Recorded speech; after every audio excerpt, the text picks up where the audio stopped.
live broadcasting from State College, Pennsylvania.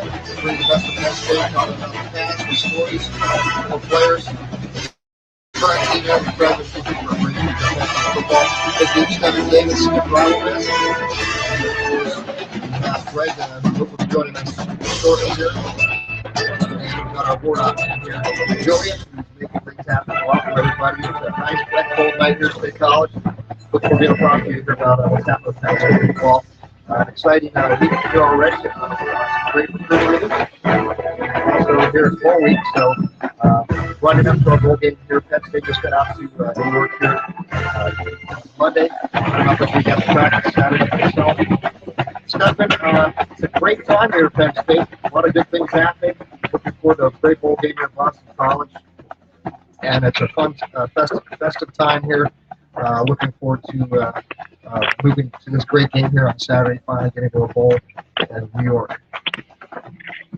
Yeah, absolutely. We're really looking forward to it. We talked earlier about how those few weeks of practice would really be of some benefit. I'm going to go ahead and go. It is going to be a bit of a sacrifice. You know, when you see Christmas around the corner, you wonder if you can go ahead and suck it up. But I'm really excited about going and seeing these young men up close and seeing how things are in the New York media. And, of course, I'm really excited about who's going to come to us next year. I think everybody may have saw we signed a young man who is, I think, number 9 junior college player in the country, the top offensive lineman, 6'8", 305. You know, who it was only ESPN. That's how significant of a signing it is. So these new signings and hopefully a good football game and a good media outlet that we're going to have there is going to really cap our year off. Like I said, I'm not sure exactly how we're going to do it. I think we're going to play a really good football game. Our teams are similar. Boston College has a team that has one of the top-ranked defenses as well. So it should be a fun football game. Should be a great game. I had an opportunity to get to practice on Saturday. You know, they actually gave the guys off with finals. I was called up Wally and said, "Hey, Wally, get up and see a practice here." They gave a lot of the guys off the time they needed to get out and take care of the academic business. They did that. Right. And Saturday is only early morning practice. We got up there, and everybody's really motivated. These guys here were definitely pumped up, ready to get out to New York here and take on Boston College. A lot of enthusiasm, and I can tell that the mental preparation. Saw some walkthroughs. These guys are definitely going to be looking forward to playing on Saturday, and they're definitely excited to get out there. And it's seen that level of excitement amongst these players. I'm sure for a lot of these guys who've missed out on that over the past few years, this is a real joy for them to finish up their football career. Yeah, absolutely. And, to come in, and I know that, as we all know, for some players, it's been a very, I don't want to say confusing 3 years. We'll say very, I don't even know what to call it. I guess in some ways it's been precarious with a new coach, coaching changes, another coaching change, 46 scholarship players. The strength of these young men, that are, especially the ones that are coming back, is going to be tremendous. I'm looking forward to showing in the bowl game. I can't wait to see just how much better we are. We've gotten just about all our linemen back. I did get a chance to see that not only did we have 2 Big Ten players that were Big Ten players of the year, 2 of the Big Ten players of the year, all conference Big Ten. Of course, Mike Hall is just outstanding middle linebacker who should just really grade out well in the NFL draft. And then Zettel, him also making all Big Ten, and doing well, as well as some of our freshmen that were also on the all-freshman team, led by, I should say, our safety, Marcus Allen, and Deshaun Hamilton, So you have some of those different folks that are around. We get some of our players back, like Brandon Bell and Wortman we get back. It's just exciting when you're going to see the type of football I know that we're going to be capable of playing. I'm almost going to consider that a home game for us. And from what I understand, and from what Coach O'Brien said,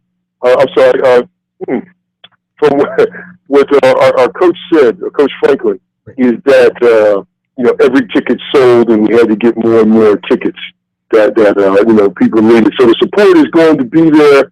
There are some people that aren't going to come. The weather is not going to be the greatest, but the weather's not the greatest in State College, and we still go. So to me, this is an opportunity to go ahead and support these young men, and again, get behind them. And the bowl season looks like it's off to a grand start from some of the ball games we saw. I'm not sure, Skip, any idea on how we did on those bowl games? I know the one bowl game I lost on, the BYU game. I'm pretty sure I picked BYU over Memphis, and I said Conference USA, and I said Conference USA. I can't remember. I don't think I actually picked Memphis, but I thought it would be a good football game, but not that good. Right. Yeah. Well, actually, Memphis did beat BYU 55-40. I think it's 48. Yeah. That was just yesterday, actually, and that was a surprise. But I'm never a BYU fan, so I never felt bad about that one. No. I'm not either. But one thing, let me tell you what I do like about what I saw. Obviously, we didn't like how the game ended. Of course, the game ended in the fisticuffs that it did, and some people actually got hurt in those fisticuffs, and I haven't heard yet all today about the discipline, but what I like is people played a new bowl like it was a major bowl. That's what I liked. I know the difficult part of it, you don't get the attendance that you would like to get, and but they went and they played. It looked like they were playing for a national championship. I was very discouraged by the bowl season. Saw some of the games that were actually pretty good games, but was very discouraged until I saw an intense ball game like that where teams just did not like each other. And these are teams, to my understanding, that really don't have much history between each other. So it's good to know that there's a lot of enthusiasm there. Some interesting things in that ball game yesterday, and I hope what I saw was, and obviously one of the biggest things I'm sure you noticed, is just the clutch kicking game that Memphis had. I mean, what did you see? Did you see that 55-yard field goal that was in overtime to force a double overtime? It was just amazing. Well, there's some talented guys out there putting their foot in the ball these days. The range of kickers over the past 30 years has just increased, despite how they've changed the game, Stefan, because when we were here, the goalposts were wider. The hashes were much different. We used a kicking block. Everything's off the ground. Kicked off from the 40 when we were here. Now it's at the 35.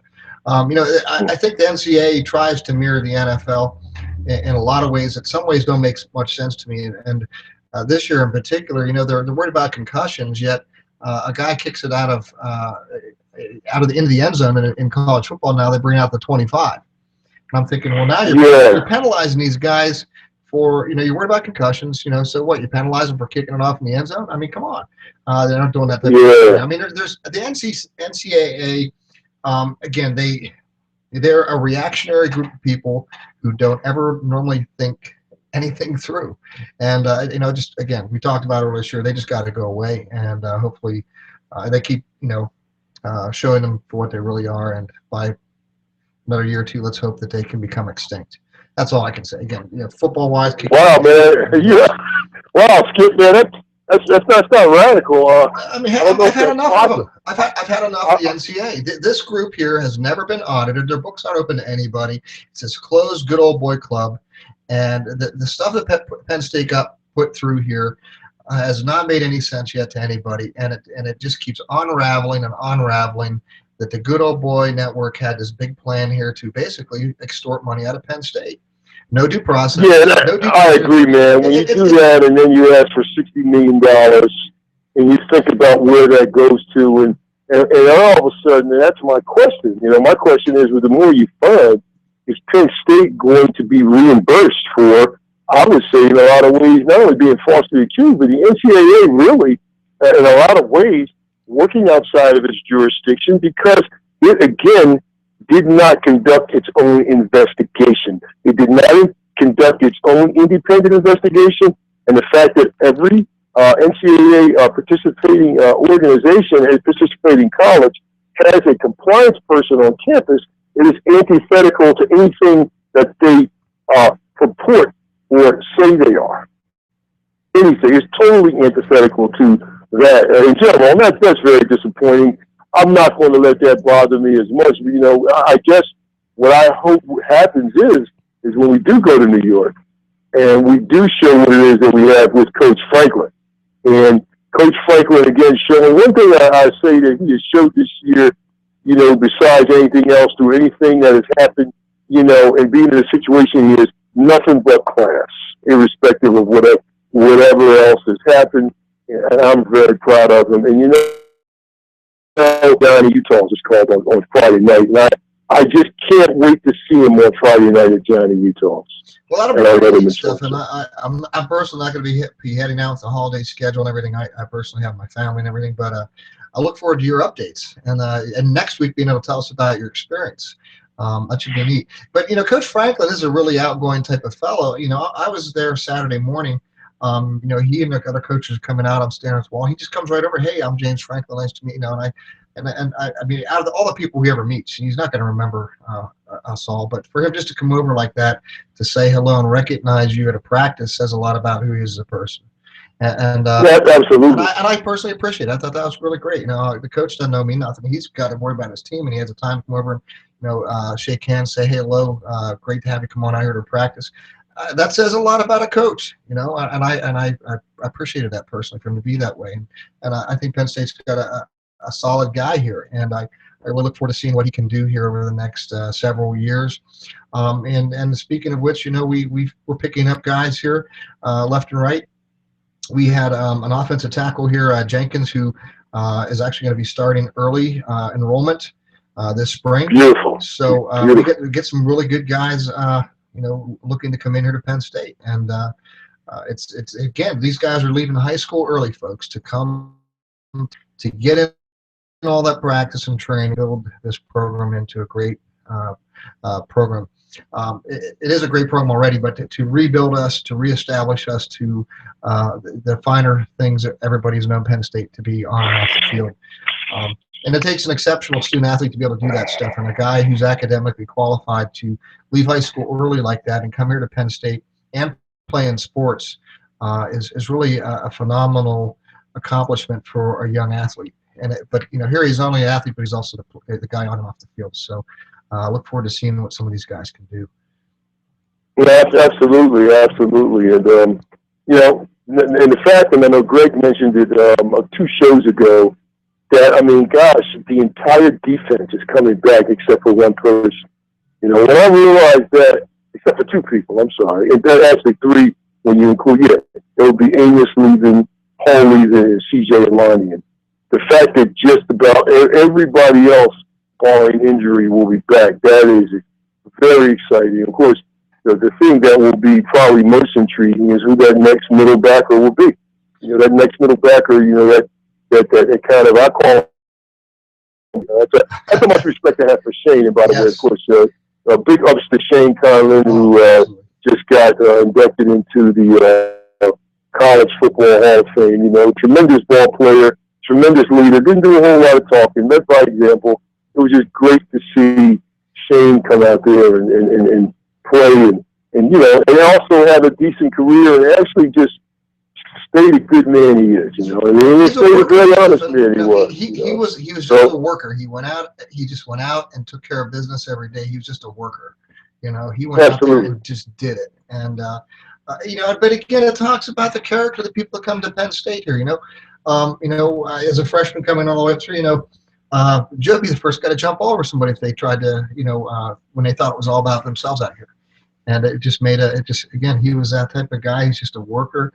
He led by what he did on the field, but as a leader, though, he was, he motivated everybody by his own work ethic. And what more could you ask for in a leader? Just a great guy. And again, much congrats to him making the College Football Hall of Fame. And I want to jump back here to this offensive tackle, Sterling Jenkins. He may have to get a license plate like yours, Stefan, that says Big Dude, but his will have to be Big Dude too, because he's 6'8", 305. Wow. Offensive tackle. He is going to be a big dude. Wow, yeah, well, he is. And, by the time he gets to Penn State, he might be 320 before we know it. That's right. That's the scary part, That's the scary part when they take him to the next level. Now, is this the same young man? Are we talking about the same one? Did he come from Lackawanna? No, Baldwin High School near Pittsburgh. He's one of the imagine this. Top offensive lineman recruits. We get the guy from Baldwin High School out of Pittsburgh, and we get the best junior college tackle in the nation. Wow. That's also 6'8", 305. Wow. Could you imagine that? Dude, we're back.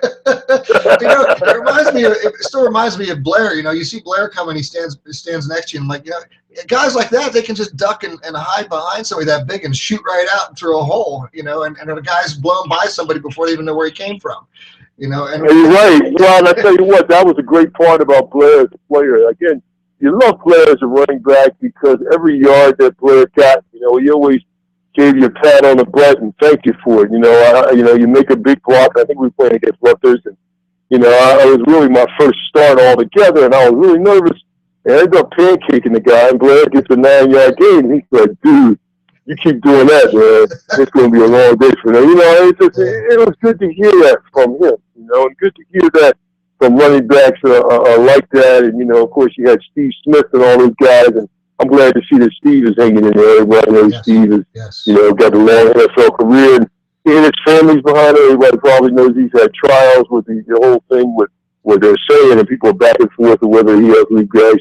Nonetheless, Steve is in a debilitating state, still blessed, family still behind him, and still together. Right. And those are the type of people, like you said, in the character. And then you couldn't let go, and I got to rep my teammate David Clark from Deptford High School. I mean, David was just that all-purpose back in that difficult, tough back that no one ever hardly talked about. Got the big wins, and many people forget again, Skip, that the Cincinnati game where David, scores and he goes in the end zone. He's knocked out cold. Everybody jumps on top of him, and David is out cold with the ball next to him. It looked kind of funny. It looked like Laurel and Hardy, but you never forget about. And I think that's what Penn State is going to get to next year. Having the running back they have, they do lose Belton, but I can't wait to see who else is coming. That is going to come around. I just cannot wait to see what else Penn State has. Our wide receivers are going to be for sure top flight next year. And again, with the protection and everything else that the quarterback's going to have. Now, quarterback is going to be a junior, going to be 20 years old. I'm sure he's going to get stronger. And the fact that he gets to play a bowl game this year, this is extra week of practice, and we'll have a good part of the spring. I can't wait to see Christian Hackenberg really see what he develops into, And they do some tough things. So I think that when we're looking at what's going to happen this year, I think this was a character-building year for the entire team, the coaching staff, the players, folks around the organization, athletics. And you know what?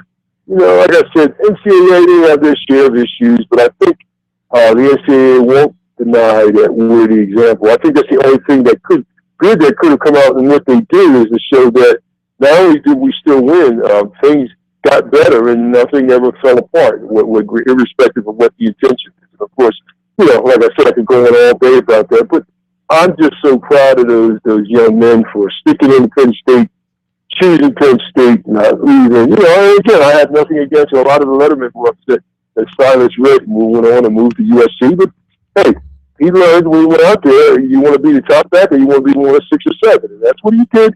To his credit, he worked hard, and maybe that's what kept treading on his tires, and he's playing for the Redskins. That's all him on special teams. Sure. Against the Eagles, on Saturday. So happy for him, but, that's what happens. People make decisions, and folks that made decisions to go, I mean, like I said, it was one thing. But then when we start to even look, Skip, again, in your part of the world with the kicking game, to see what Sam Tickens, not just who he is, who he's going to become. I have a question, Skip. What do you think? What are his chances at the next level? Has he got a shot at the next level? What do you think?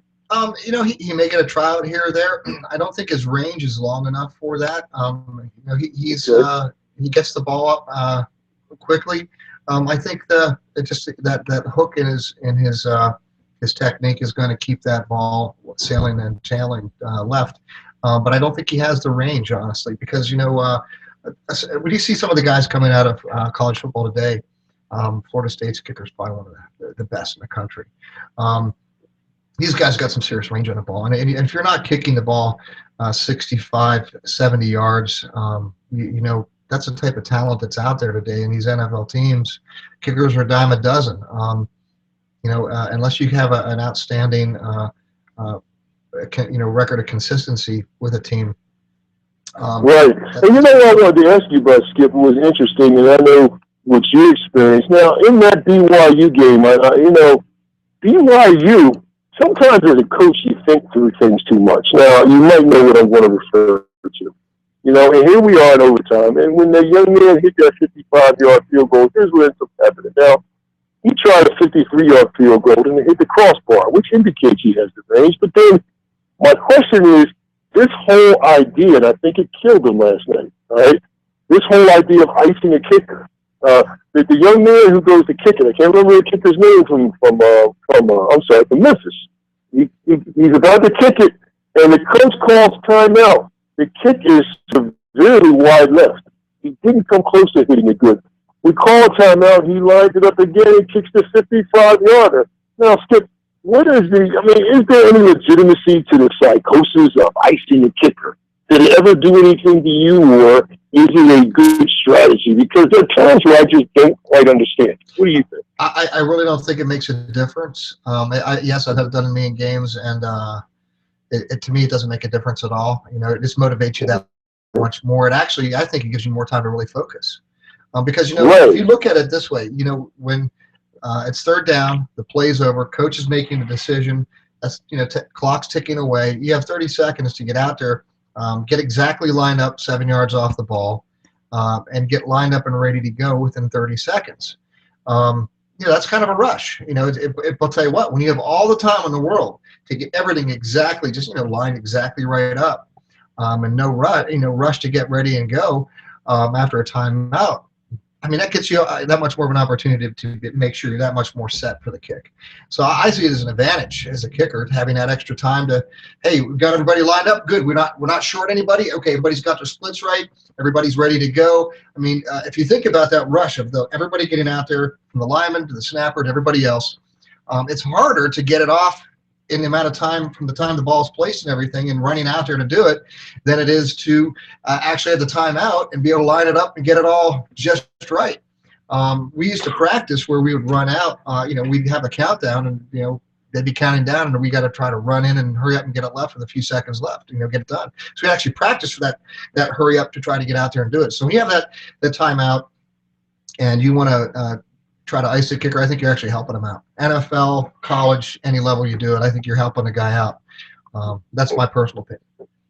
Right. And I guess if you look at what happened, I mean, two things could have happened in that game, but especially in double overtime. In double overtime, where the pressure is the biggest, to me, especially if you're talking about tying the game. Now, if you're talking about winning the game, maybe I might think about icing it.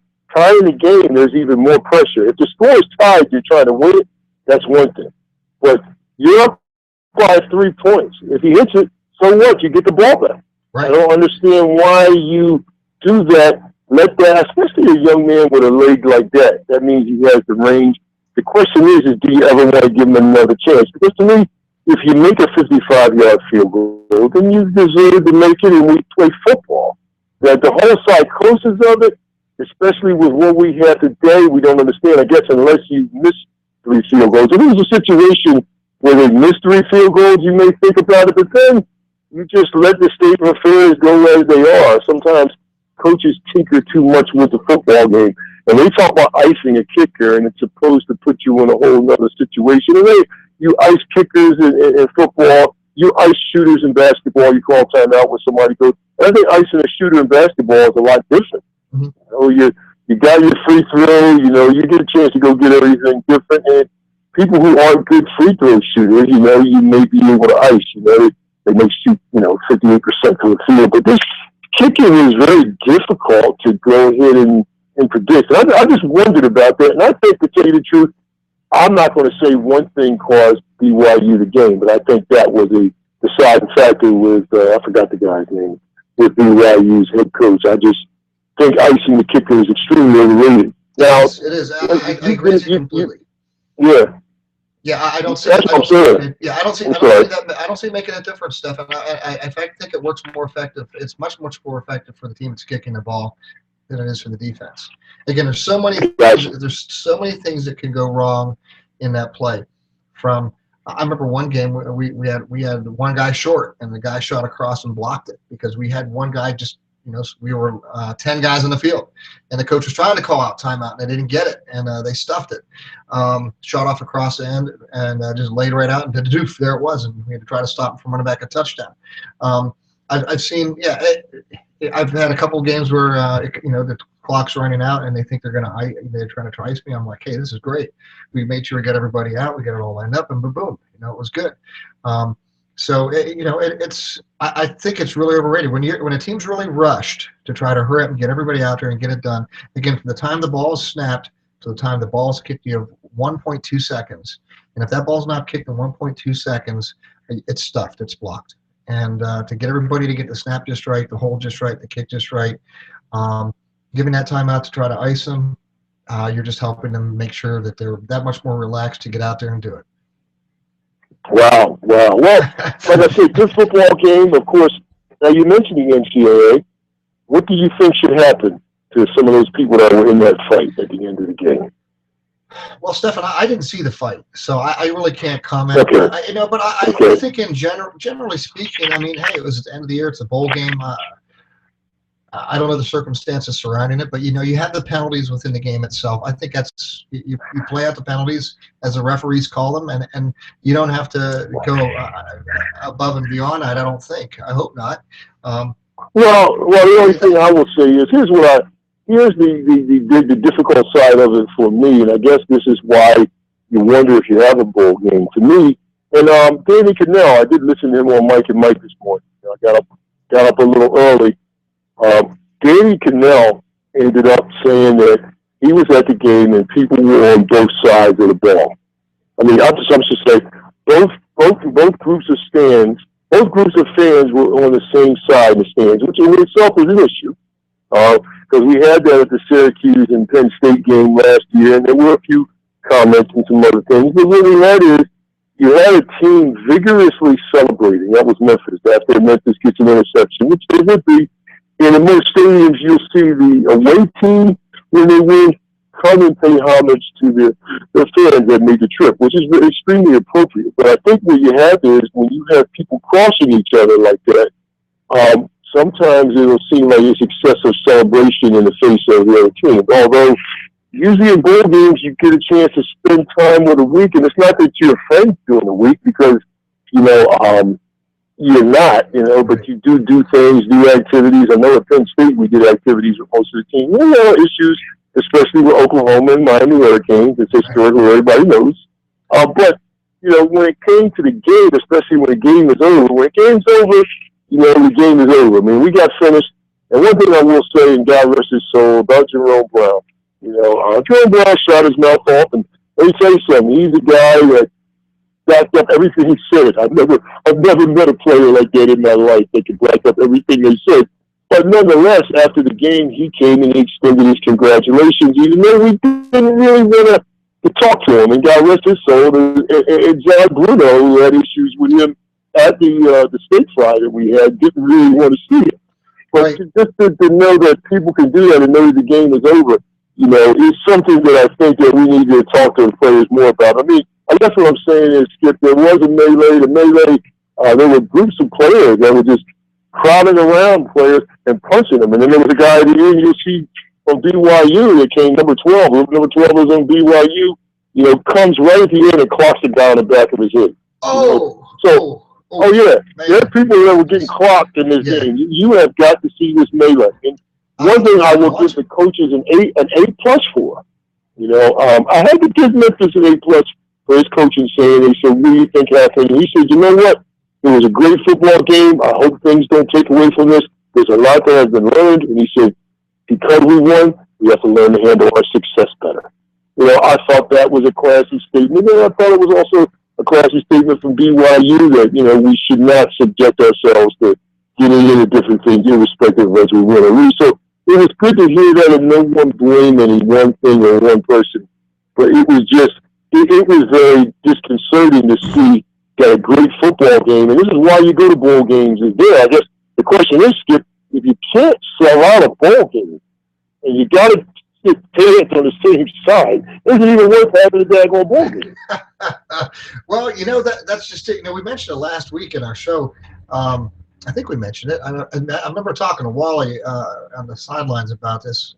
Maybe it was Wally. I talked to somebody about this, and the topic was: do you notice how the bowl games try to pull in teams that are close to them, so they can try to get the local people in the area to try to show some interest to come out to sell those tickets for those seats? Because I've noticed up and down, where all these games are located. If you notice the geographical location of teams that are getting invited, some of them are homers. You know what I mean? Right, right. Well, in this one, you have Memphis, Tennessee, which isn't far from Miami. It was the Miami Bowl, which they've never had. It was the inaugural Miami Bowl, and you have a good matchup. Sure. You saw why.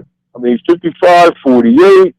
I mean, I can't remember what we picked for any of the other games, but it was an outstanding football game that I could watch over and over. Not too many games, and those other bowl games, as Greg was saying, in a nice way, that who cares? No, our games that actually sparked some interest, and I'd like to see some more football. The young men seemed like they were glad to be there. This is what I like about the Penn State-Boston College game, too, and them going. I do sense a great deal of enthusiasm with these young men going, especially the seniors. And, if you don't have the enthusiasm, and Joe, one year, he wanted to make, one year, we could have gone to a bowl game 6-5, 1984. Not only was he very rarely would take anybody to a bowl game at 6-5, but you know what? The way we finished the season, and he was absolutely right. We didn't deserve to go because our hearts weren't in it. He didn't come out and say that, but he said it doesn't make any sense to continue on with the way we finished. And he's absolutely right. So, you know what? Penn State is 6-5. We could go to a bowl game then, but it was very dishonorable to go to a bowl game at 6-5 then. Very dishonorable. So things have changed, and now there's more and more that has to do with participation. Then it was, work hard. And I think that if we have gone to pardon my expression, a bum bowl game, no offense to you over there, Julian, but had we gone to a bowl game like that, we would have, I don't think we would have worked as hard in going to the Orange Bowl the next year. So, I'm really looking forward to, seeing how this year ends. Like I said, and it ends with a hard-played game with Boston College. Obviously, our offense has to be a lot better than what it has been.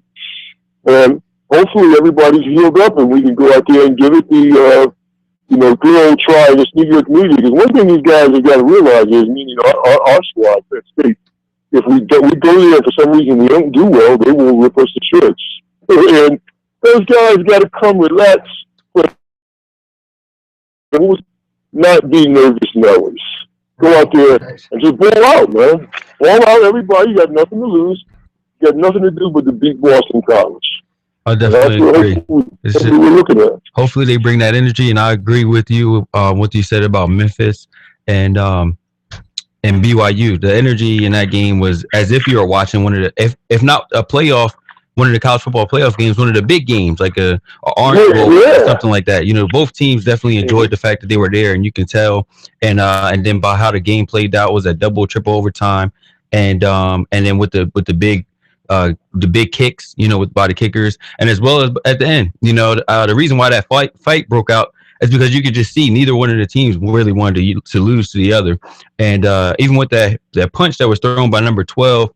The guy didn't fall down, so even though it was a cheap shot, unlike with LeGarrette Blount, where he hit that kid a while ago when Boise State and Oregon played, LeGarrette Blount knocked the guy down. With number 12, the guy didn't fall, so it's just more like a couple of the other brawls were a little bit different, where there a couple of players were standing around looking as one guy was getting kind of hit and things like that. But I think, in my opinion, I don't think anything will become of it, and I don't think it should, because it showed overall that both of these teams were in a bowl game that, as you can tell by the attendance of the fans, wasn't necessarily a big game, but for them, it was everything that they had. So you got to appreciate the effort from both sides of the ball, with both teams, in the sense of actually putting out a game that was worth watching. And at the same time, I think that Penn State, we should hopefully we come with that same energy. I know the defense will.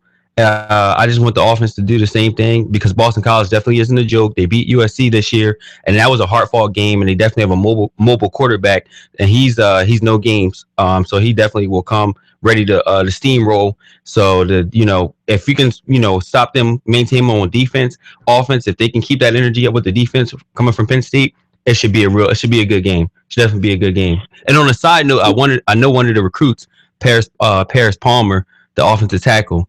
That's a big dude, 6'8", 3 something. I'm not sure, but I do know him. Where was it? Out of Lycoming area up there in towards Scranton. Lackawanna. Closer to Wilkes-Barre. But I'll tell you, everybody wanted that guy. Alabama, Georgia, Michigan, yes, Ohio State, Pittsburgh, Tennessee, Virginia Tech. This guy here was one of the most sought after big guys up front that you could get.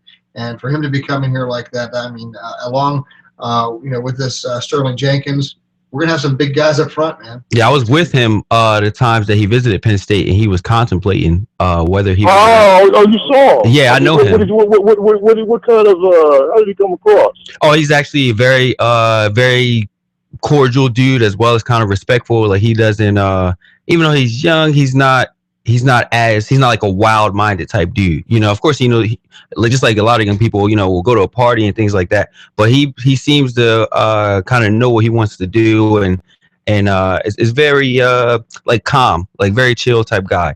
He's definitely cool. So to be honest, during that time, he actually didn't make it seem like he would actually come to Penn State. He was just actually telling me about all the teams that he was that were checking him out and things like that. And he was visiting a couple of campuses, and I know him because of other people that I know that are friends with him as well.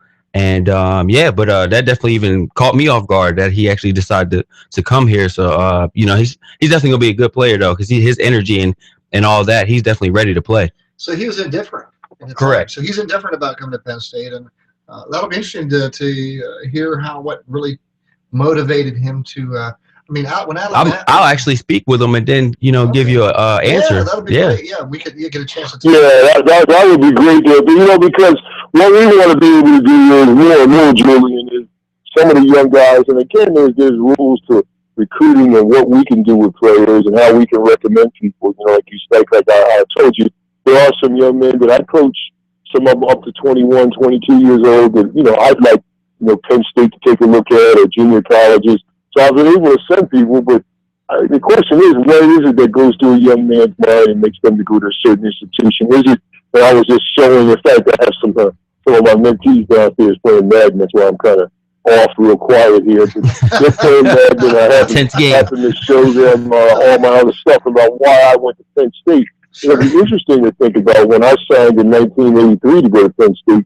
Is it that much different 31 years later? It'll be 32 years. Is it different? We talked about the spring, and with all those things together, the tradition of the program, the great academic program, and the academic program that I wanted. I had a tremendous visit. I had, of course, people that were there already from Deptford and from other parts of South Jersey that I watched play that were. I mentioned Dave Clark, and I may have mentioned to you before, we unfortunately did lose a gentleman from Penn State the time that I know of during the season that someone passed away in a car accident. A good friend of mine, Gene Lyons, in 1985, he was there. And you also had Skeeter Nichols at the time, who was on the 82 team. And you also had Tony Mumford, also from the 82 team. Skeeter actually, I watched him play. Skeeter's from Maryland. Tony Mumford from Overbrook Regional High School, which is a smaller high school, it's no longer regional, in New Jersey and Lindenwold. And you had Eddie Johnson that was here on the 86 team. The 82 team that he was on. David Clark was on the 82 and 86 team. So there was the people that were there. It was the campus. It was everything else. It was and it's no longer quite the same. Obviously, the longevity of Coach Joe being there and us having a chance to play for a national championship. So it'll be good if you can find out, Julian, what is it that goes through the mind of a young man? Was it a certain player? Was it the coaches? Was it Coach Franklin? Or was it a combination of all that? I would say Coach Franklin seems to be winning a lot of people over these days, and that should say a whole lot about him and the people he has around him. Well, even before him, the players that I've known, if you remember, like during the Curtis Drake time with Matt McGloin and all those guys, like Right. new guys from that team, and asking them questions during those times, I've always gotten a lot of, it feels like family here, as well as what Joe Pop pretty much taught, that the players to interact with the students as well, so they don't feel indifferent, and they all feel like normal college students, scholars as well as athletes. So I've got a lot of answers like that usually, where it's like the family and the athletes, and even the location.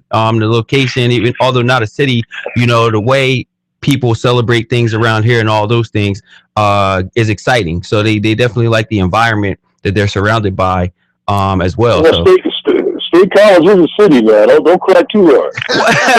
I mean, it's a city, but it's not, it's not New York or Philly or something. Well, you mean major metropolitan. Right. You better get yourself in trouble, man. That's what you hear. Well, no, I'm explaining it in a way where it was explained to me, where they said, hey, it's not like, I can go to the city and kind of just go to, this mall or that mall, where they might have stores, but it might be at a lower level and things like that. What's wrong with the Nittany Mall, man? You crack on the Nittany Mall too? I mean, it's not King of Prussia. Hey, you're right. No, it's not. It ain't even out Tuna Mall, and I used to work there. Oh, wow. Okay. It ain't, Hey, listen, we need sponsors for the show, Julian, so I think we better... we don't want oh, yeah, you're right. You don't want to say too much. Comparisons for some of these things. Keep that in mind, unless you got some sponsors in your back pocket. he does have a good point, Stefan. Trying to find out what these guys are, because I mean, look, if you have a school like Alabama that wants you to come, or a school like Georgia, Michigan, or Ohio State, Pittsburgh, Tennessee, Virginia Tech, I mean, these are great programs. I mean, you have Alabama here playing for a national championship. You got Ohio State in the Final Four, and for Penn State to be getting guys like this to come says an awful lot about what Coach Franklin's doing here at Penn State over top of a school like that. Right. Because immediately your odds, and I mean, let's look at this realistically. Once you're the teams in the top 4 right now are more likely to at least be in the top 10 again next year, if not in the top 4 again. Because those programs got a lot going on for them. But I think Penn State. Right. Let me just say this. I think that progressively, and I think, Julian, the thing to look at is, and I think you might make a good point when you mention other people that are there. This is why I just want to definitely take your point. Irrespective of what has happened in these last 3 years, that people continue to come. All the things and all the, irrespective of what intentions there were by, I would say, by unwell-intended folks, and Skip had one organization to mention, which we won't mention again, but it has not changed anything. That's the blessing of this whole thing, the program, the foundation's been built, and we haven't missed a beat. And, yes, we have taken our lumps in certain situations on the field, but we've been, competitive, and we have showed up every week, and now I think we have a chance to really finish the season on a high note. And I think if we win this football game on Friday, I think it's going to, I should say Saturday. If we win this football game on Saturday, we really, I think, are going to take off to a whole new level as to what happens. We're retaining folks. We had some folks step up. For the play. And we've had it's been back and forth. And people don't understand, a lot of people who played this year, this legitimately was their first year. Some people who redshirted, some people who didn't. Geno Smith, his second year. Kia Lynch, Deshaun Hamilton, and then Marcus Allen. I mean, they're looking at 4 of the freshmen that I didn't know that we had 4 freshmen and maybe an all-freshman team for ESPN. It's a beautiful thing. And to look at not just who we are, but who we can become when we get these other folks in there. They're just more than just a bunch of athletes that are coming and doing some other things. And, we look, the graduation rate continues to be an all-time high. And I understand the senior banquet was very nice, and there were a lot of really good accolades given out there. And the fact that you've had all these other people now, you know what, Julian, you keep up with it quicker than me. Now, McCoy, is he still in the Raiders roster? From what I know, he is. To be honest, I have not heard anything as of late. But from what I know, he's still there. I know Terrell Pryor isn't. He's searching for teams. So because at one time they were both battling on the Raiders, but yeah, I haven't heard anything lately. Well, okay. Well, I mean, that's just an example right there. He's a guy. I think did I get let me make sure I got this right. He did come as a walk-on. That's correct. Correct. Wow. I mean, see, there you go. And we were also able to get high-quality walk-ons, like you said, even beforehand. And Skip, you know about some of the people we had as well. We had people like the Jimmy Coates and some of the other folks that came in. A guy that nobody on, as we called it, everybody else called it scout team, we call it foreign team. Here's Jimmy Coates here, so from foreign team wideout that nobody couldn't touch. And all of a sudden, the guy's in against, as a matter of fact, against Boston College. It returns, he starts the game with a 56-yard return. Yeah, he had, some wheels. We've had that, and we were able to win the game with that type of those type of people coming, and those type of people. Some of them not so held, and some of them we didn't have an ESPN top 150 and all that.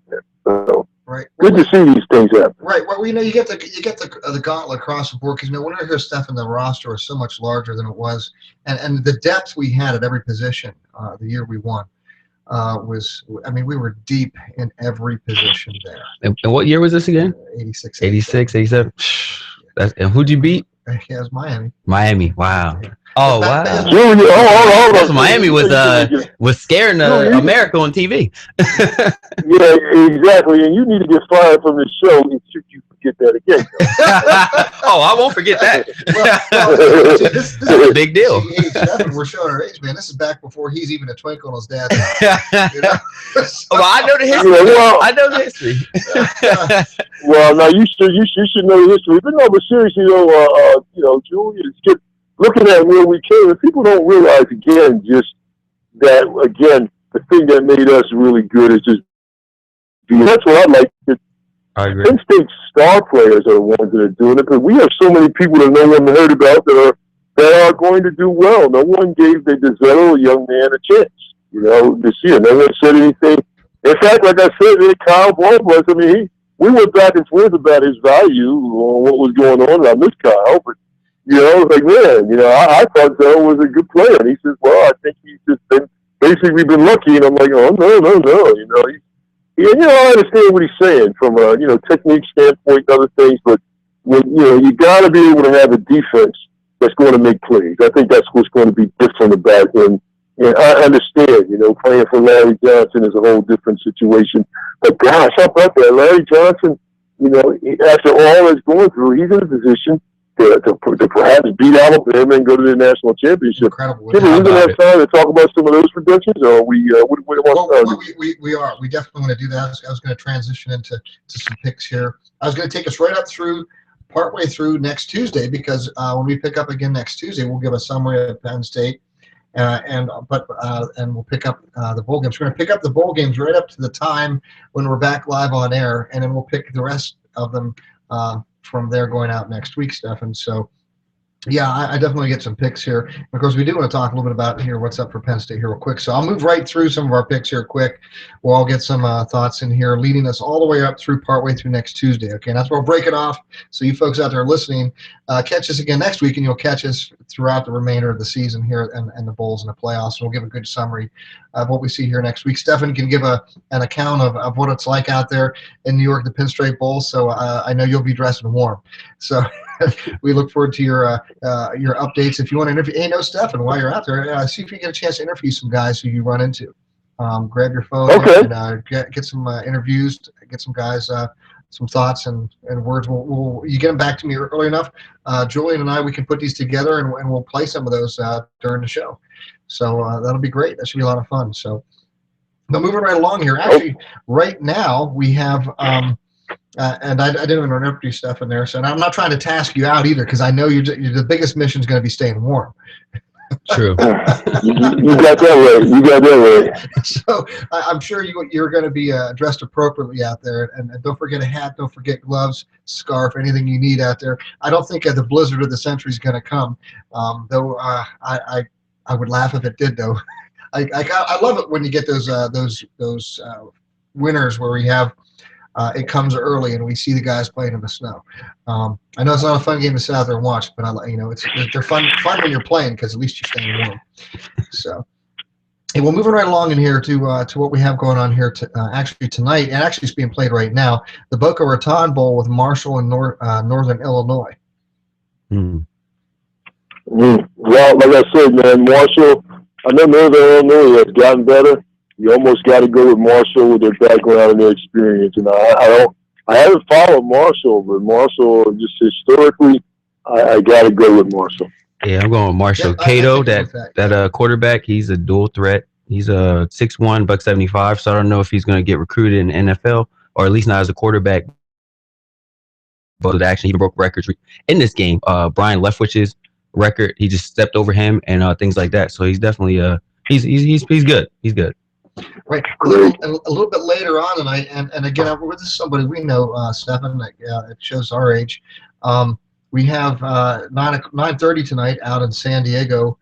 We have the San Diego County Credit Union Poinsettia Bowl with Navy versus San Diego State, and this will actually be Alto Polamalu, who we played here with. His son is playing. It's his final game with Navy out there, and he's taking a commission into the Marine Corps. So Ura Semper Fi guy, but this will be his last game out there, and I'm sure Al's out there with him and enjoying that with him. So we wish them the best. I have to pick Navy on that one over San Diego State just because. Well, as a Marine myself, so Semper Fi. Believe Well, like I said, man, you know what? I don't know much about San Diego State. San Diego State's probably got more size. I like the way Navy works together. I think Navy's win over Army, while it wasn't as prohibitive a victory as I thought it might be, you know, they play together well. And I like how they play together well. I like their quick offense and how everybody up front is almost the same size. And I'm going to go with Navy. And of course, we'll go with Al's son. Believe it or not, I'm going to go Navy too. I love their quarterback. He runs that option. He's awesome. Isn't he? Yes, Number he is. 19, right? Yes. Actually, Dave, he's so good that he'll come back for next year as a senior, and they're contemplating whether he should be somewhere along the line nominated for the Heisman throughout the year because he's together that much. So, yeah, we'll see if he can, carry it on, barring any injury. But besides that, he definitely takes charge of that offense. Wow. That's phenomenal. Super. Well, then moving along here to Wednesday this week here, again tomorrow, Christmas Eve. You'll like, well, before we do that though, I had to mention the Bulls played out in San Diego State. I guess they want to put some people in the stands, right? Safe to say. That's the only way to get in there. Who would care? Remember what I said? A lot of these are homers where you got to get somebody close to home to sell them tickets. But underratedly, Navy does play the big boys. They travel well, and they play the big boys pretty good. No, it's not. Yeah, they played Notre Dame, right? Yes, they did, yes. And even before they've played Ohio State and things like that, and almost beat Ohio State even. And they were right up to the end with Notre Dame. Correct. So, I mean, the Navy's a good scrap of a bunch of guys, and but my point being that we know here we are out there in San Diego. We got to get somebody close to home so we can sell some tickets. So what do you got to do on a Tuesday night out in San Diego? Hey, let's go to the ball game. But it ought to be a good game. So, but here a little bit later, that's later tonight at 9:30. But here tomorrow, and this is actually an interesting because I think this is the first bowl game that's actually been played outside the United States for a bowl game. Down in the Nassau, Bahamas, we have the Popeyes Bahamas Bowl with yes. Tomorrow at 12 o'clock noon on ESPN, you can pick up the Nassau Bahamas Bowl. Who's in that game? Well, now again, when you're picking something down that close to in the Caribbean, who are you going to get? Well, they actually picked Central Michigan and Western Kentucky at the Popeyes Bahamas Bowl. Wow. Now, how in the world? Now y'all. Pardon my reference. Come on, Julian. How in the world is an HBCU, historically black college and university, with Popeyes as a sponsor, not in the daggone bowl? I'm surprised. Come on, dude. I'm surprised. Come on, man.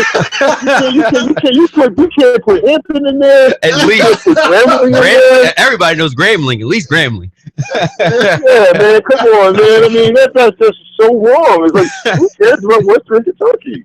Well, nobody, to be honest. I mean, they are good, but no, not enough to where the eyes are going to really care. Who's watching them. Here's something to think about, Stephen. I wonder if these bowl committees think about who travels well, and they maybe have a matrix that they use to try to figure out, well, this team on average travels this well. They have something in mind, because hey, it's all about the money. Right. It's about the money. sure. It's not about the matchups. It's not to get down to the Final Four now.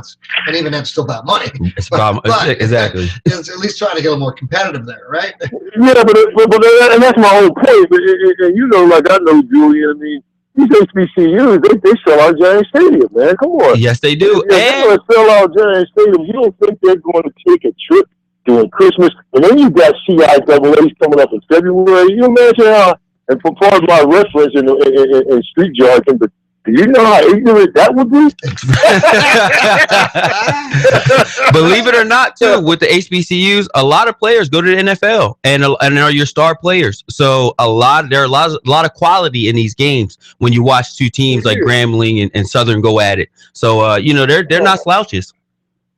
No, they're not. I mean, Steve McNair, God rest his soul. Jerry Wright, Mississippi Valley State. I mean, come on, when you have talent like that, and you had Aaron McNair. They were calling him Aaron McNair in college. Indeed. Like that's well, never mind. I promised I was going to get on Johnny Manziel this show. But anyway. Oh my goodness. Anyway, we got it on that. Who are the two people skip before we start? What's the Kentucky and who? That was who was it? Yeah, Central Michigan. Western Kentucky, Central Michigan. Yeah, you know what? I have no idea. I guess I'll say Central Michigan. Why? Because it sounds better. Yeah, it does sound better. I'm just gonna go that. That's a good one. Well, that's tomorrow at noon. Okay, then tomorrow night, Christmas Eve, out in Hawaii, Aloha Stadium, we got the Hawaii Bowl, Fresno State and Rice. Man, Rice. They the Big 12. They are. They might be actually. They actually might be now. I like Rice, man. I think Rice has come along. Rice is a program within the last 20 years. They're not going to be a force to be reckoned with, but nobody's fool either. I'm going to take Rice. Okay. Okay. Well, I actually like Fresno State. Fresno State. That's actually a tough one, to be honest. Yeah. Wow, it's actually a tough one. I'm gonna. Right. You said nobody cares. Right. I might have to go with that because flip a coin. We'll just go Rice just because. Okay. It's actually a hard one. Well, of course, Christmas, December 25th. No bowl games that day. I think we got some NFL going on. Yep. I don't remember who's playing on the NFL. To be honest, bowl games. They stopped the bowl games on Christmas Day because the first bowl game I ever went to was on Christmas Day against the University of Washington, the Aloha. That's called the Hawaii Bowl, but then it was called the Aloha Bowl. Yeah, that's called Hawaii. Yeah. And odd that they had it at that time too. So that's kind of interesting how that shook down. A day after Christmas, starting out, I think you're going to get a full day of bowls. It's going to start kind of going in that direction, winding out through the end of the year. But you're going to have the in Dallas. Now, remember, it used to be called the Cotton Bowl, okay, because it's played in the Cotton Bowl, but it's called the Zaxby's Heart of Dallas Bowl. 1 o'clock, okay, 1 o'clock ESPN. You got Illinois versus Louisiana Tech.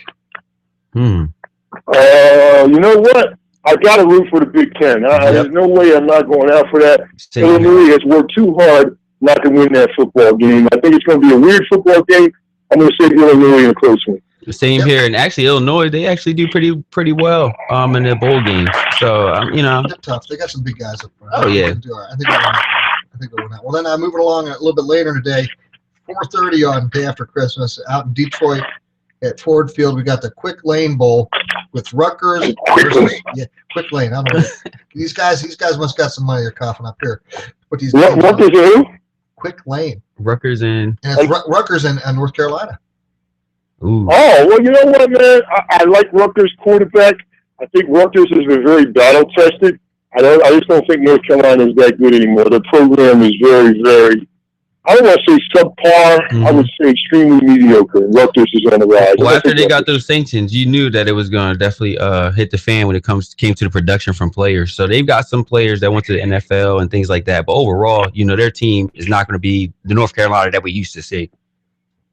Right. I agree. Yeah, I see Rutgers coming out. And then a little bit later in that day, wrapping up that night on the 26th, day after Christmas, we got down in St. Petersburg, Florida. We got Tropicana Field. We got the Bitcoin St. Petersburg Bowl. Bitcoin. What? Oh yeah, Bitcoin. Where did they come up with them? Yeah, well, with the it's names? that new money they're coming up. Fake money they're playing. Computer money now they got. That's what it coming up is. there, right? It's NC State and UCF. UCF, man, Yes. finishing the season strong. I agree. Yeah. Much better football team than what we saw over in Scotland or whatever it was called. Mm-hmm. Yeah, Much better. over Much there. better. Yeah, Yep. definitely a much better team. Definitely UCF. For sure. And then on Thursday, that winds up that day. And then Thursday, that'd be the 20. No, wait, not Christmas Thursday. That'd be Saturday. Okay, yeah, Saturdays we're getting a full day. 27th. And your first game we have that day is down in Annapolis, Maryland. 1:00 kickoff, ESPN. Annapolis, Maryland. We got the Navy Marine Corps Memorial Stadium. It's called the Military Bowl, and that's by Northrop Grumman, and they're a military contractor. So if you want to know where your taxpayer money's going, folks, There it is. it's getting blown up all over the place with this company by Northrop Don't Grumman. start that skit. We got Cincinnati and Virginia Tech. Virginia Tech, I think Frank Beamer, they're on the road. Cincinnati's good, but I think Frank Beamer will have his team ready to play. They just, the experience. Cincinnati has been tremendous.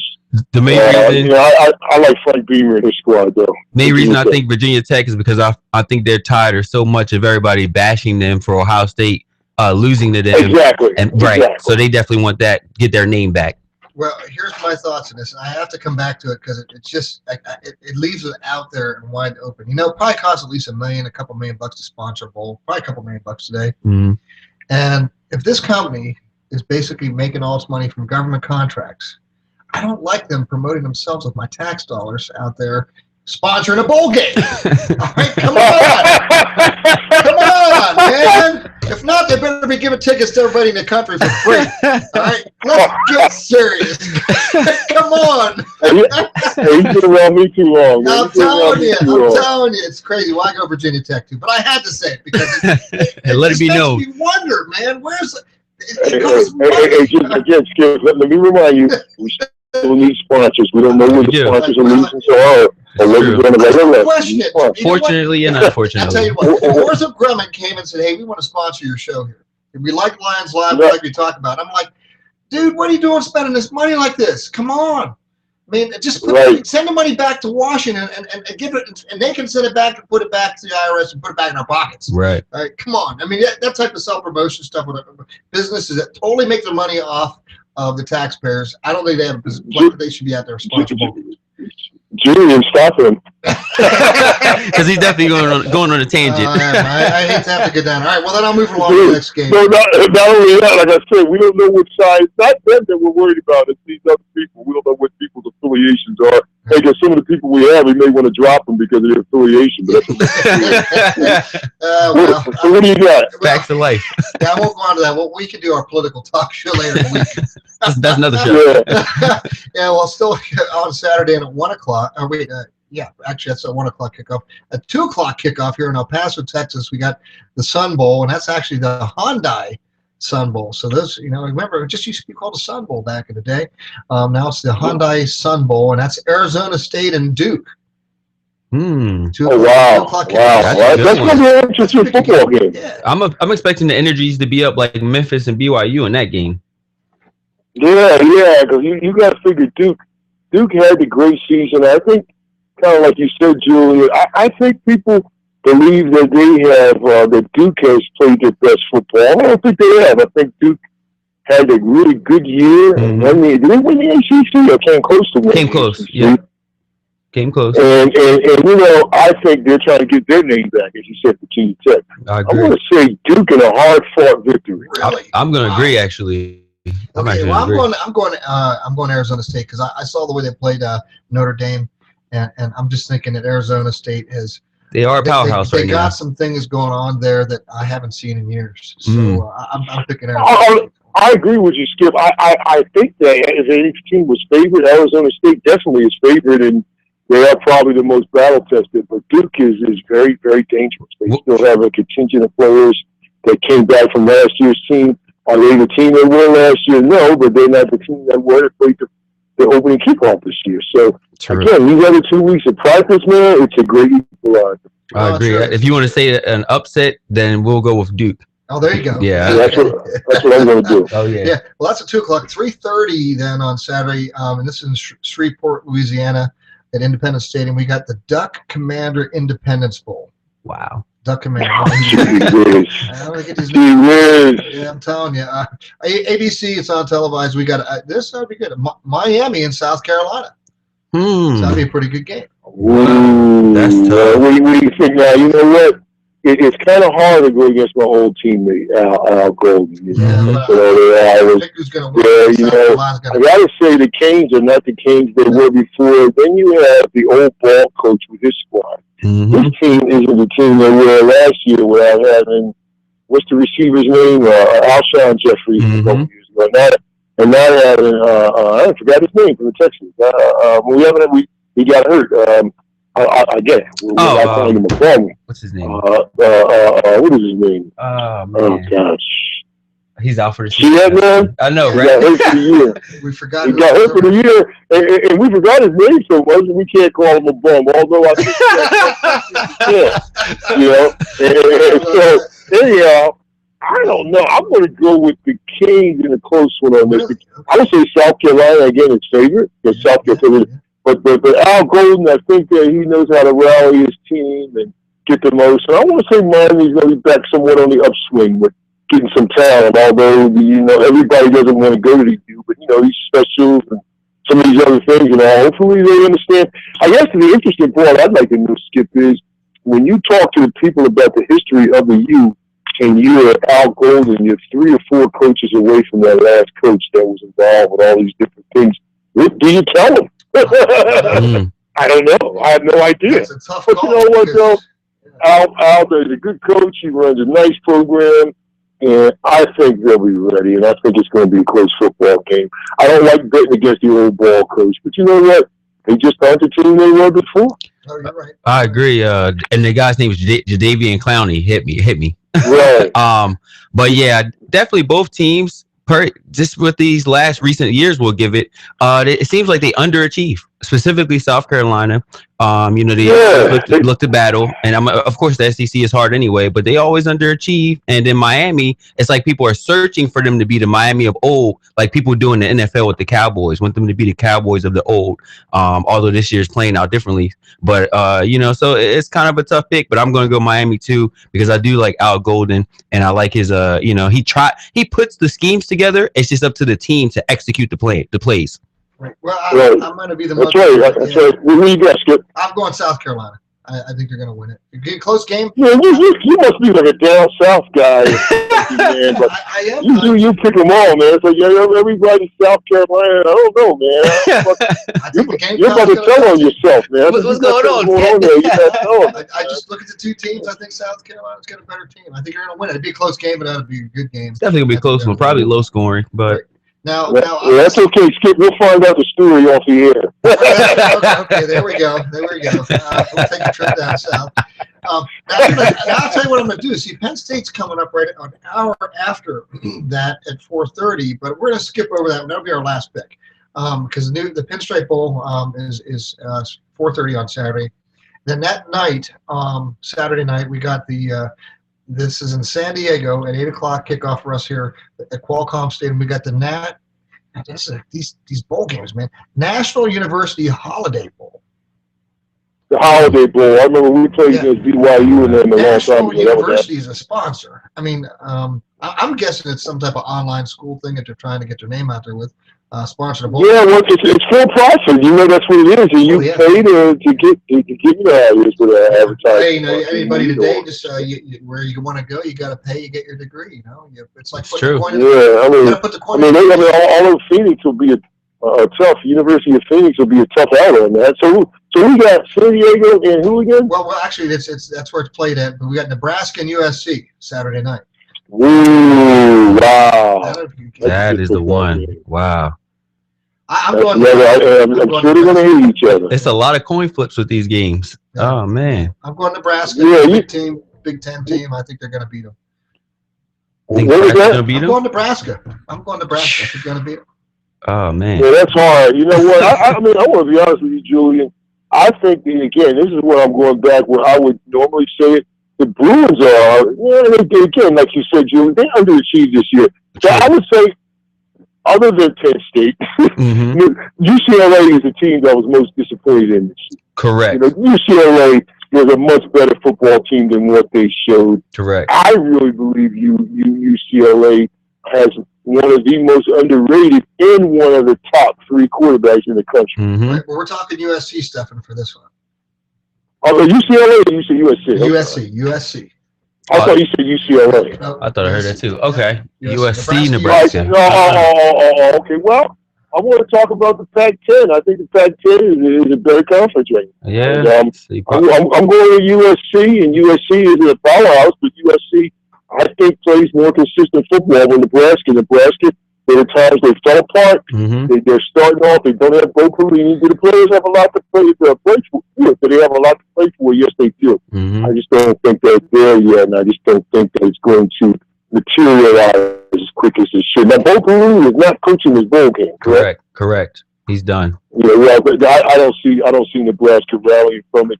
It I will doubt be an outstanding football game, maybe even overtime. But I think USC is more battle tested because of the conference they're in. It's a little bit better. I agree. Definitely USC. After that spanking that Wisconsin put on Nebraska, and then now they don't even have Bill Pelini to even coach them. To try to play angry. I just think that the air is going to be out of them. They might not. Hopefully, it won't even be a blowout. Maybe they'll at least battle with them. But after a while, I think USC is just going to pull away with that game, no matter how it's starting out. Well, we'll talk about it on Monday or Tuesday next week. Okay. Now, that actually wraps up the bowls over the weekend. So should we stop there and then hold the rest? No. I guess that. Yeah, because we got some more. Because Sunday's off with the bowl games. You got the NFL playing. Okay, but then Monday we got 3 bowls being played Monday. We want to touch on, and one's starting Monday, 2:00. Memphis, Tennessee, Liberty Bowl, Memorial Stadium. We got the AutoZone, Texas A&M, and West Virginia. That'd be a decent game. That is a good game.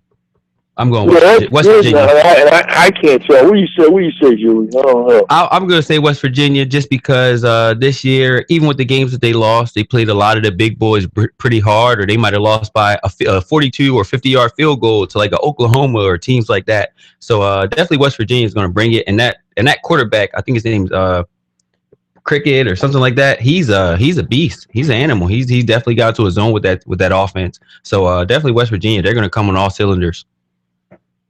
Well, I'll tell you that I just think Kevin Sumlin, he's a type of competitive coach. He seems to get a whole lot. And again, the season did not go the way he wanted. I'm going to go ahead and look at the fact that they play a very difficult SEC schedule, and I think for sure that Texas A&M will be ready. He'll have his quarterback ready.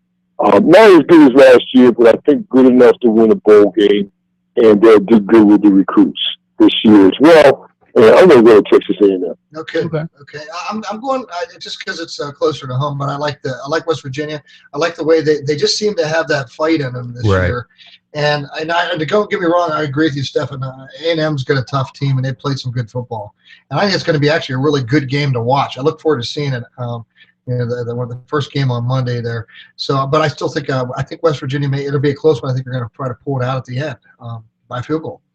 But that's at 2:00. Then later that day on Monday at 5:30 down in Orlando at the Citrus Bowl. It's a Russell Athletic Bowl, and that's Oklahoma and Clemson. Another good game. Ooh, very good one. Yeah. Oklahoma, didn't they fall apart at the end of the year? I thought they were. I'm picking Clemson, so that's my pick. Yeah, I want to pick Clemson. Clemson, and you know what?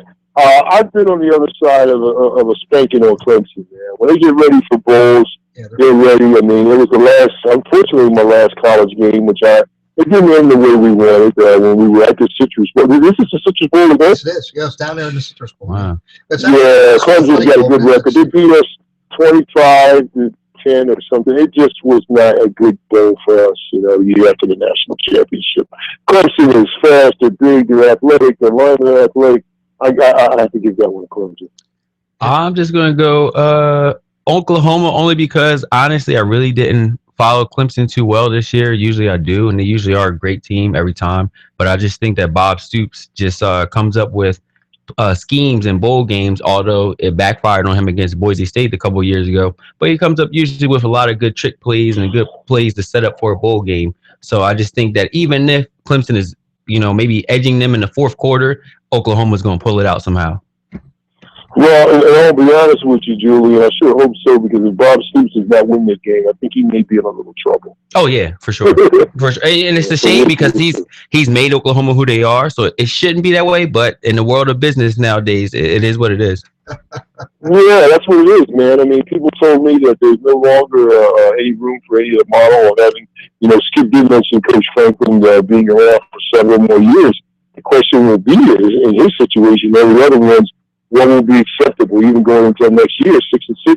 That'll be acceptable next year. I mean, to me, that what will be acceptable to fans in some way will at least be playing for the Big Ten championship. Right. So if things move on fast, I mean, getting these recruits, it's good, but what it means is on paper, people have their own ideas about what's supposed to happen on paper, or I should say, or we should say, on the computer on the link now. Right. Well, then wrapping up on Monday night there at 9:00, late kickoff for us on our coast, but it's actually out there in Houston at NRG Stadium. We have the Advocare V100 Texas Bowl. Wow. Yeah, I'm going to get it. Advocare V100 Texas Bowl. Okay, that's how about it? Arkansas and Texas. Well, there's a homer, but another one out there in your backyard, right? Well, I'm sure they'll fill that stadium. Actually, I picked two good teams. Actually, it'll be a good game. No, it actually will be a good game. I look forward to the game. That will be a really good game to watch. Prime time. I think it'll be a great game Monday night. I can't think of Texas the coach's name, but he was with Louisville. Now he's with them. Charlie Strong. Charlie Strong. I think that he's going to come strong. And they're going to play Arkansas in a hard-fought game, and maybe by field goal, Texas pulls that one out. Yeah, I'll tell you what, I would say, and I'll counter with, and Charlie Strong has had a difficult year, and he's another person, and let's put it out there, and Charlie Strong, first African-American head coach in any sport in Texas in history. There's a lot of expectations in that particular state, a lot of things mentioned, although again, the funny part about it is people can say what they want about Penn State. And God bless Coach Franklin, and we talked about that. Skip knows that we had a very difficult discussion, with Quinnis and Blair and a bunch of folks last year about whether that wasn't maybe as big of a deal and whether that was an underlying thing. But I think Charlie Strong has got to win this football game. He does. And I think that not just because of that, but what I'm saying is he brought a lot of things. He made a lot of decisions. He threw a lot of players off the team. And he did try to prove that there wasn't going to be a whole lot of foolishness. So you like that in it. Right. The question is, are the people who are the boosters, the people who are the sponsors, the people who are the what do they call the stakeholders on campus? Are they okay with that, or is it win baby win, as Al Davis said? And then we got Brett Bielema, who's in his first year at Arkansas and has much to show after leaving Wisconsin, and Brett Bielema is there, and then there you go.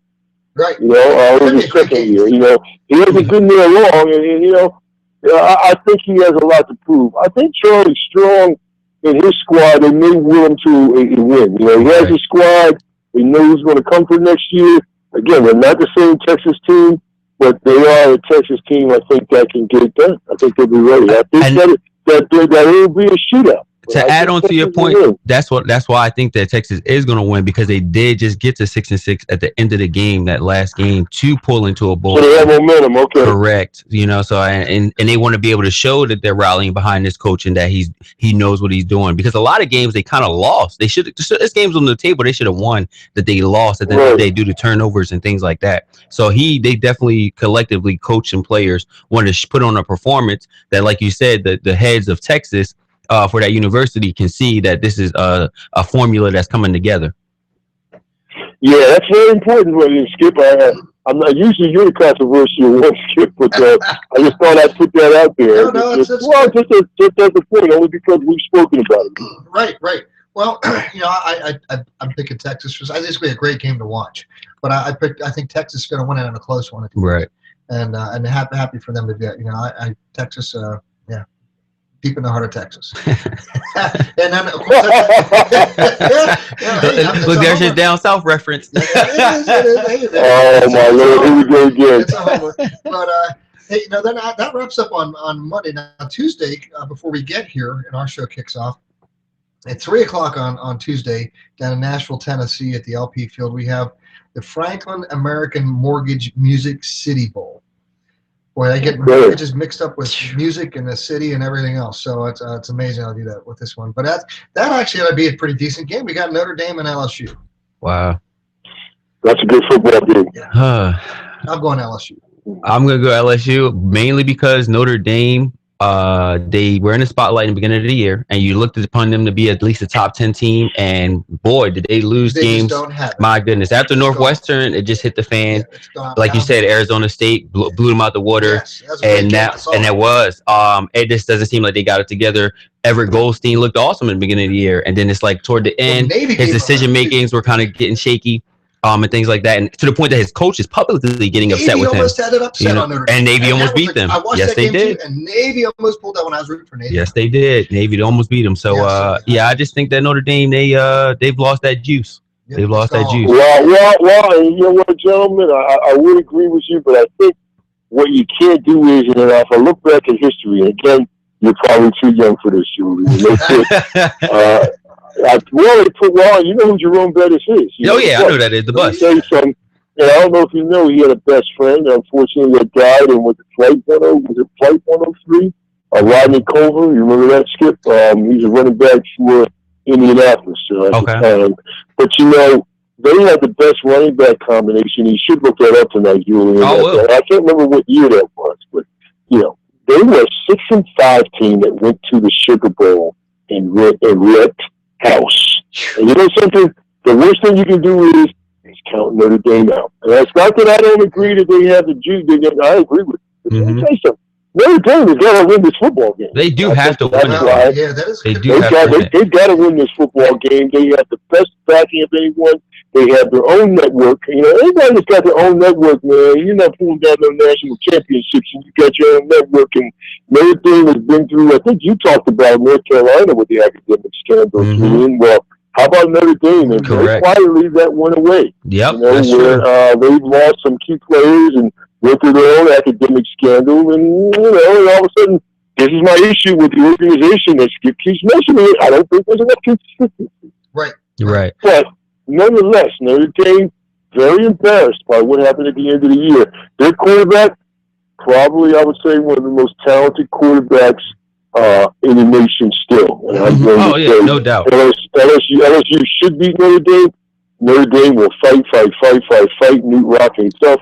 Notre Dame by a field goal. Whoa. Well, here's the thing. I think that Notre Dame is going to bring it. I don't think that it's going to be any slouch of type of a game, because Notre Dame might be saying to themselves, hey, look, technically, we almost beat Florida State with that corner to throw to the end zone to David Robinson's son, that of all people, and things like that. So they might come with a chip on their shoulder saying, hey, although we did lose games down the stretch, there was a time that a team in Florida State is in the playoffs. We almost beat that team. So that shows us that we have the caliber of players and the ability to win these games. But LSU and Les Miles, that's another coach that knows how to plan for a bowl game and trick plays. He's Mr. It's fourth and 8 and let's go for it type coach. So Les Miles, I don't know. I just don't think, if it was somebody else, maybe I would say Notre Dame, but I just think LSU comes prepared, and Les Miles is not going to have any of it. Yeah, I think LSU is just going to put it to him and put it to him. Well, listen. Why don't you make sure you make a note, Skip? I want to make sure you make a note of these games now. We've been telling you got to make a note next week when we're on the air. Who won what? I think we should start doing is tallying each other. Why don't we put a cheesesteak on that game? I come to State College. I don't know. Actually, it's a little different, Julie. The cheesesteak you got up there. No. They do have some good places, though. I do know some places that are good. I can't say the names, but like you said, I'll tell you what. I'll do dinner. Okay. And All right. We'll continue to ride on it because when I come up there, Julian, we're going to get together. Yeah, All right. yeah, that'll Sounds be good. Yeah, we'll do dinner in this one, and I'm picking LSU, buddy. So, All right. so Well, let's see where we make a go. note of it. It's Notre Dame, but Les Miles, he's another one. He has listen, in that, what is it called? In the SEC West, he has to do better. He has to win it. Correct. Those people aren't going to be impatient. There's a lot of people in the NFL, but they want to see a chip, and they want to see a chip and then a national chip. Correct. Well, Yep. that wraps up the game on that Monday. Okay, now Tuesday, our show starts at 7. There's a 6:30 kickoff, and this is in Charlotte, North Carolina, at Bank of America Stadium. This is the Belk Bowl, which is actually a good game. What? Okay. It's called the Belk Bowl. You know, again, Oh my goodness! Belk Bowl. Yeah, it sounds real good. But this is good. It should be a decent game. We got Georgia and Louisiana and Louisville. Oh wow! I just think Georgia is too good. Louisville is good. Georgia is ready. I'm sorry. I just don't. Outside of that, I think that I don't know too many teams that can beat Georgia country outside the SEC. I mean, don't know of any. Louisville and their coach, despite him leaving the Falcons and, just pretty much, paraphrasing it, leaving teams high and dry. When he came to Louisville this year, people didn't expect a lot. But believe it or not, Louisville was a hard-hitting team this year. They were playing some good ball. They were playing a lot of good football. They were in a lot of games. They were. And Georgia, Gurley, he got injured, the running back, and then the backup, he came in and he still handled a lot of the load. And he brought in big numbers. So with all that said, I'm going to go Georgia. I definitely think that Georgia, they're another team. They go to bowl games and they act like no matter what game they're playing in, it's a national championship. So they're not gonna let down on Louisville at all. But it's going to be a good one. Louisville. People haven't really been observing them this year, but they're actually a pretty good team. Yeah, I think they are pretty solid. Oh yeah. Yeah. Well, no dinner on this one, but yeah, I'm going Georgia. But that of course, the down south guy, man. We see this. I've been down to Athens. I've been down to Athens. It's at Towson State College. It's nice down there. I like it.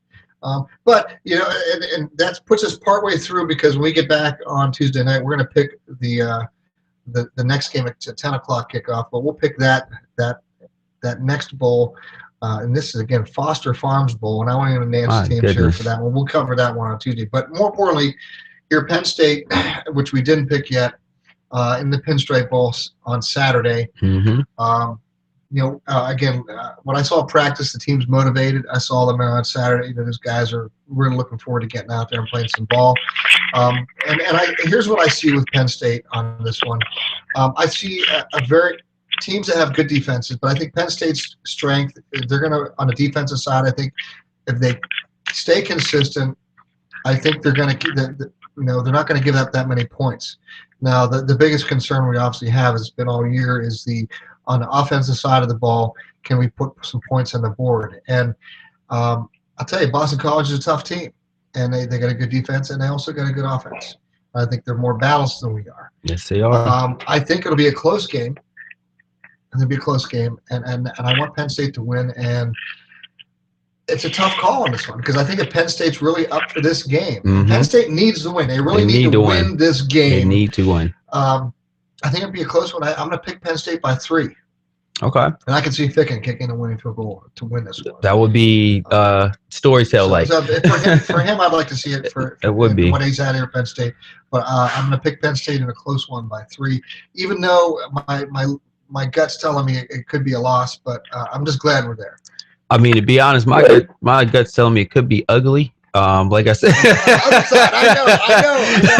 Like I said, that Boston College quarterback, we cannot play. The ACC is a tough conference. Even with us having a good defense, we don't do well with mobile quarterbacks. Like when we should have beat Michigan, we couldn't handle it and things like that. And Boston College, he is not a joke. When they beat USC, that was a back and forth game. That was a back and forth game when they played USC, and both teams wanted that game, and Boston College pulled that out. And that was toward maybe the 4th game of the season. So teams were just starting to hit all cylinders. Now we're at the end of the season. So this is postseason, and I just think that Boston College is definitely going to bring it. And in reality, if I was a betting man, honestly, I might. I'm not going to finish, but with that being said, I'm going to go Penn State. I just think that hopefully these coaches, offensively, the offensive coordinators, things like that, have figured out some type of scheme that will open the pathway, if you may, for these running backs to get through, holes and run, and maybe they've coached up the wide receiver coaches or coaching up the wide receivers, like, hey, create separation and things like that. Balanced attack here, because we got to have, if you're going to beat a team like this, you're going to have a running game. You're going to have to, and you got to be able to open up the pass. And I just think that Hackenberg just wants to, make up for the up and downness of the season. If he pulls out in this game strong, it almost can make you feel like you kind of forgive, the whole season, because then that made you feel like, okay, he was just trying to get the scheme of a new offense and etc. And now he's ready to play and understands the importance of this game. And most importantly, as fans, what do we want to see? We want to see that the players want to win just as much as we want them to win. So I just think that, Hackenberg will come out with that winning spirit. And with him, of course, like all teams, if you have a strong leader, your team's going to follow behind that. So if he comes with that spirit of, okay, let me deliver the ball right, let me be in the pocket, let me, run here and there, just pretty much be productive. I just think the team is going to follow his footsteps, and we already know the defense is going to be ready. So it's really focusing on Penn State's offense. They are going to tell the tale of that game. Well, Julian kind of stole my thunder and almost always, so I'm not going to say much. No, and it's good though, Julian, because I don't have to repeat it. I mean, I agree. And let me tell you something. This young man at quarterback, I know he's going to be tremendous. The difference is, though, between us and USC is, I don't think you have to be a very good ball club to score more than 17 against Penn State. Correct. I don't think they're going to. I think this kid, he might even have 300 yards passing, 150 running. He's probably going to break every record there is. The question is, can they score more than 17 points? Correct. I don't think that they can. And I think, to tell you the truth, that Hackenberg reclaims what's going on. I'm not going to guarantee anything. I'm going to say that the offense does its thing, and I would say it's a 3-point game. But I'm going to call it a 10-point game because the defense is going to score a touchdown. Wow. Nice. Okay. So I'm going to call it 27-17.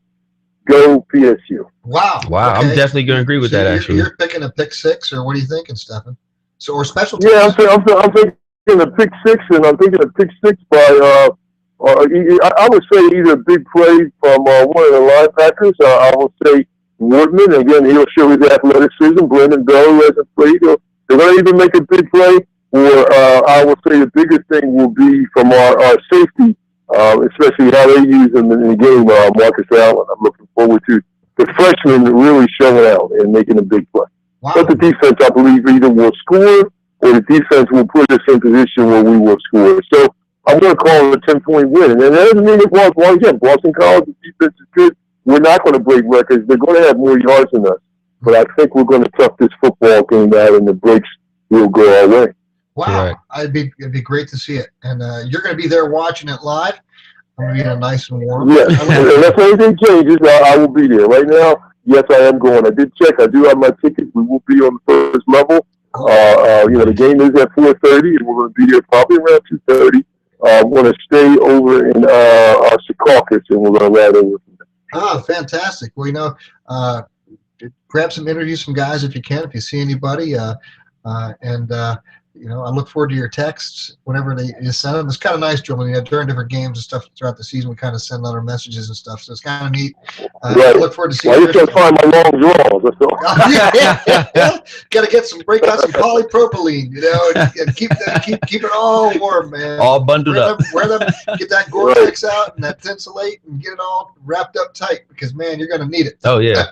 Yes, for sure. Right. Well, like I said, fellas, I don't know much longer where to go. It's been just, like I said, great year for us, and I'm looking forward to a great finish. And like I said, nothing ever perfect, but just the enthusiasm these young men have. I think you're going to see also some great play for the seniors. I think Delton, again, with the 92-yard run, I think him coming back and him being able to get a couple of weeks of practice.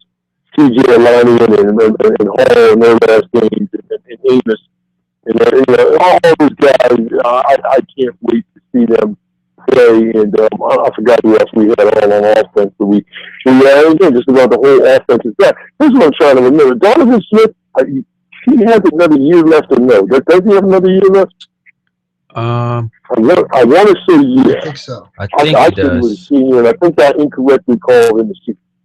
I think he does. I don't. Can't think off the top of my head right now, but I think he does.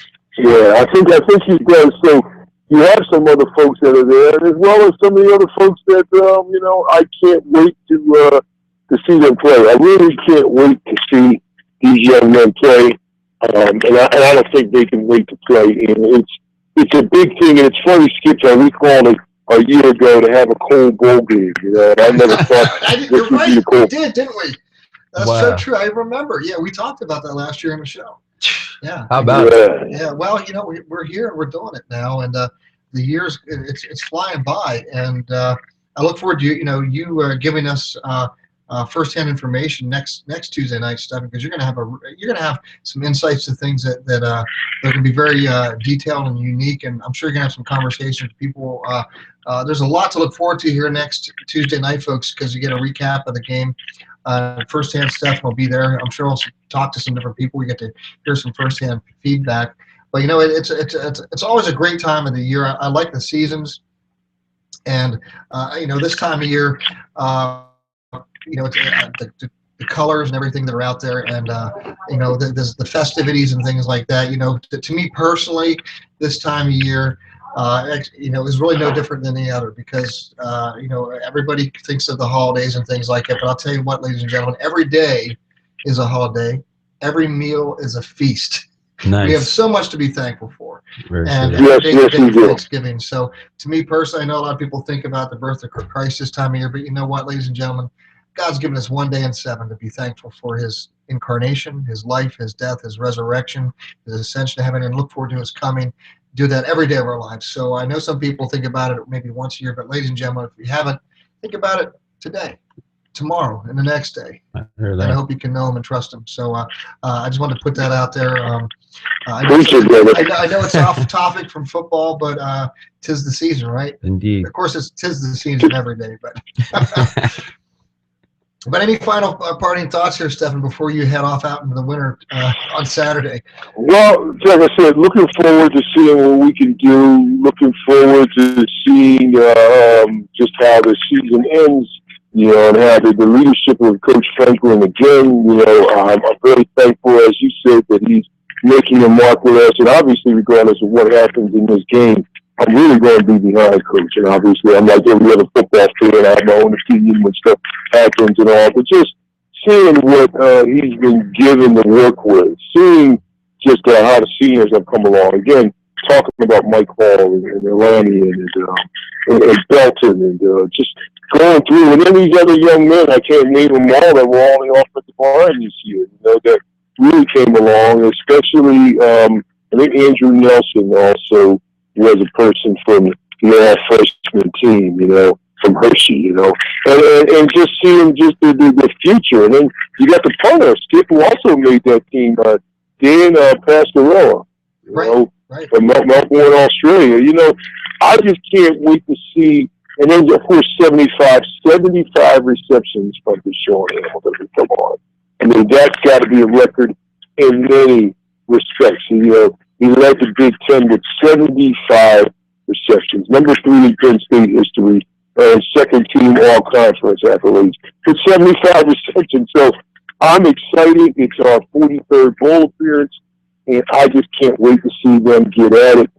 And like I said, I'm just so glad for the fans and everyone else sticking behind these young men, regardless of what happens. And they may hear us say some things on the air, and most of the things they say is never personal. We're just trying to, as Julian said, we're trying to make sure we do things in the best way we know how with the expertise that we have, and have a little fun in doing it. And I can't wait to see what happens and what this year, how this year ends. And I can't wait what the good Lord gives us and shows us in 2015.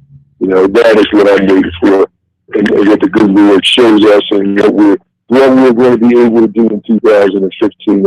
For your fellow brother, for a young man that's coming up, I think we all need to do something, not just to rebuild these young men at Penn State, but rebuild these young men in general. To teach them about opportunity, to teach them, that hey, life is about chances and everything isn't all laid out for you. And really excellence in that every day you try to get yourself better, not to be who you are, but to look at who you're going to become.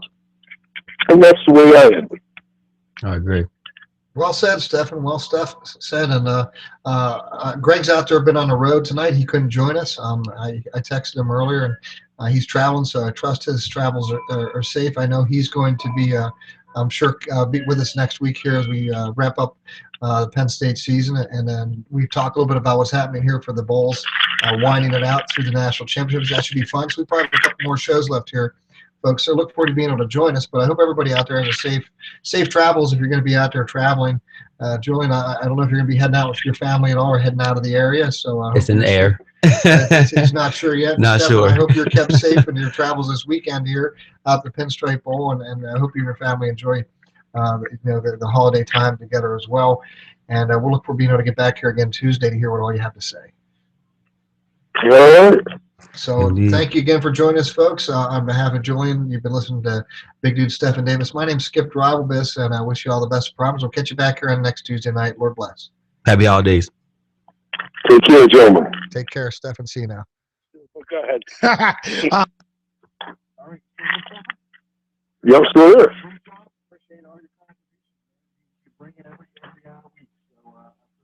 Well, that's because, like you said, man, you all just put the enthusiasm in me every week. Like I said, man, just the fact that the Lord just gave me a whole other chance to figure out, like I said, because we all have one idea.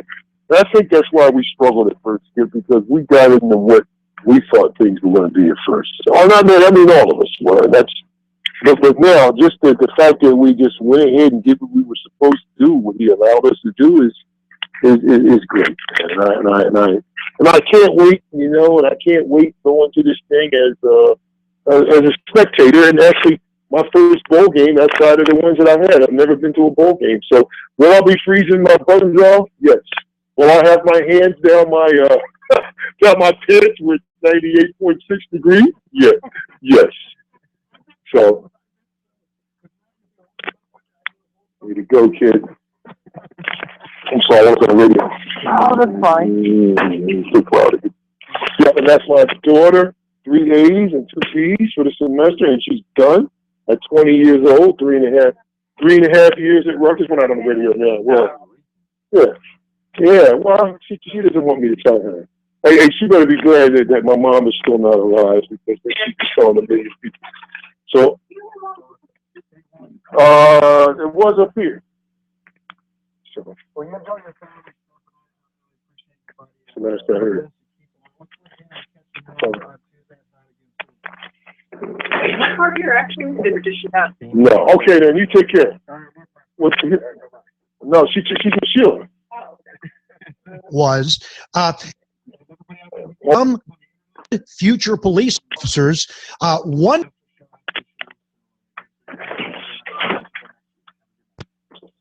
Right.